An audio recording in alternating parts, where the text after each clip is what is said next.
আসসালামু আলাইকুম ওয়া ৰাহমাতুল্লাহি ওয়া বাৰাকাতুহু। কিয়ামতৰ আলামাতসমূহৰ ভিতৰত এটি আলামাত হৈছে আমানাতৰ খিয়ানত কৰা হ'ব। ৰাসূলুল্লাহ সাল্লাল্লাহু আলাইহি ওয়াসাল্লামে ইৰশাদ কৰিছে, যেতিয়া আমানাতৰ খিয়ানত কৰা হ'ব তেতিয়াই কিয়ামতৰ অপেক্ষা কৰা। এজন প্ৰশ্নকাৰীয়ে প্ৰশ্ন কৰিলে যে আমানাত কেনেকৈ খিয়ানত কৰা হ'ব, তেতিয়া নবীজী সাল্লাল্লাহু আলাইহি ওয়াসাল্লামে ইৰশাদ কৰিলে যে যেতিয়া অযোগ্য ব্যক্তিৰ হাতত অৰ্থাৎ মূৰ্খ ব্যক্তিৰ হাতত দায়িত্ব দিয়া হ'ব তেতিয়া কিয়ামতৰ অপেক্ষা কৰা। সহিহ বুখাৰী। আমানাতৰ অৰ্থ কাৰোবাৰ বস্তু মাত্ৰ দেখা মেলা কৰি ৰখাৰ নাম নহয়। ইছলামী শৰীয়তত আমানাতৰ বহুত প্ৰকাৰ আছে। প্ৰতিজন ব্যক্তিৰ তাত এটি সময়ত বহুকেইটা আমানত থাকিব পাৰে। প্ৰতিজন ব্যক্তিৰ হাতত বহুকেইটা আমানত থাকিব পাৰে। যেনে ১ নম্বৰ, আল্লাহে মানুহক ভাল আৰু বেয়া কামৰ যি শক্তি দি ৰাখিছে সেয়া আল্লাহে দিয়া এটি আমানত।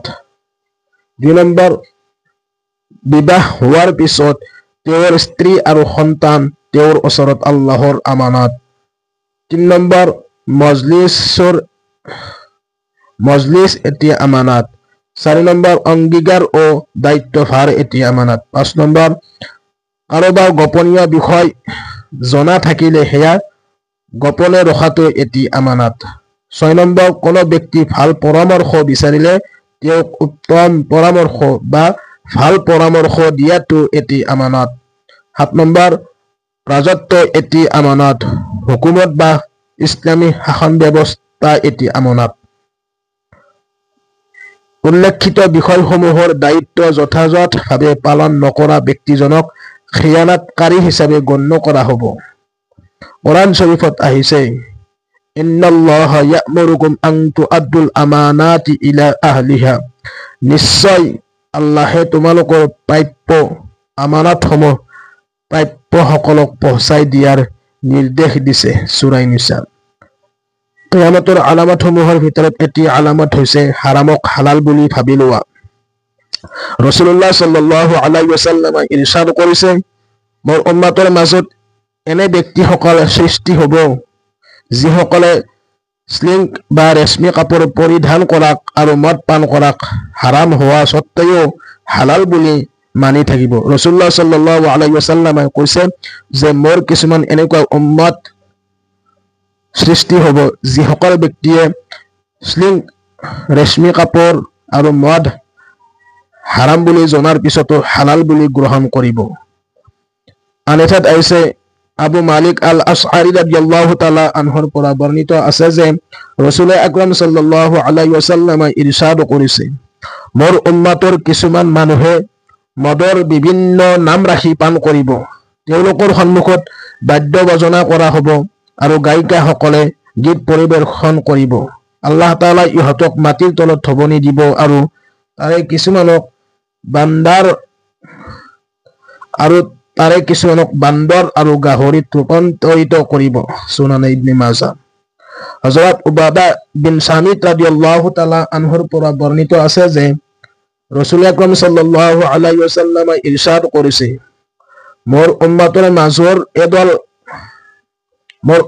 মাজৰ এদলে মদৰ নিচাজাতীয় দ্ৰব্যৰ বিভিন্ন নাম ৰাখি হালাল বুলি ভাবি পান কৰিব। হযৰত আলী ৰাদিয়াল্লাহু তাআলা আনহুৰ পৰা বৰ্ণিত আছে যে ৰাসূল আকৰাম সাল্লাল্লাহু আলাইহি ওয়াসাল্লামে ইৰশাদ কৰিছে, অচিৰেই মোৰ উম্মতৰ মাজত কিছু মানুহে মহিলাৰ লজ্জাস্থান তথা জিনা কৰাক আৰু স্লিং তথা ৰেশমী কাপোৰক হালাল বুলি মানিব। কিয়ামতৰ আলামতসমূহৰ ভিতৰত এটি আলামত হৈছে সম্পদত হালাল আৰু হাৰামৰ পাৰ্থক্য উঠি যাব। হযৰতে আবু হুৰাইৰা ৰাদিয়াল্লাহু তাআলা আনহুৰ পৰা বৰ্ণিত আছে যে ৰাসূল আকৰাম সাল্লাল্লাহু আলাইহি ওয়াসাল্লামে ইৰশাদ কৰিছে, মানুহৰ মাজত এনে এটি যুগ আহিব যে মানুহে চিন্তাই নকৰিব যে সম্পদ কৰ পৰা উপাৰ্জন কৰিলে, হালালৰ পৰা নে হাৰামৰ পৰা। সহিহ বুখাৰী। সেয়েহে আমি সকলো ব্যক্তিয়ে সকলো সময়তে হালাল ৰুজি উপাৰ্জন কৰাৰ বাবে আমি চেষ্টা কৰিম ইনশাআল্লাহ। আৰু হাৰামৰ পৰাই, সুদৰ পৰাই আৰু মদ ভাঙৰ পৰাই যিমানবোৰ হাৰাম বস্তু আছে সকলো হাৰাম বস্তুৰ পৰাই আমি দূৰত থকাৰ চেষ্টা কৰিম ইনশাআল্লাহ।